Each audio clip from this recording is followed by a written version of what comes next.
Ito siya guys, balot. Balot is my favorite.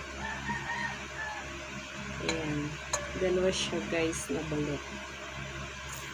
So, tara, let's eat balot guys.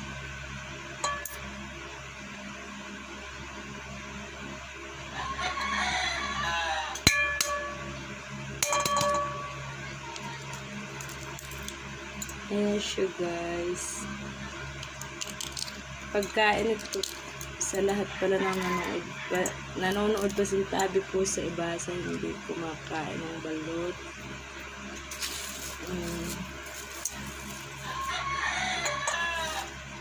Ano siya guys, dito sa Philippines kumakain kami ng balot. Masarap kasi siya ay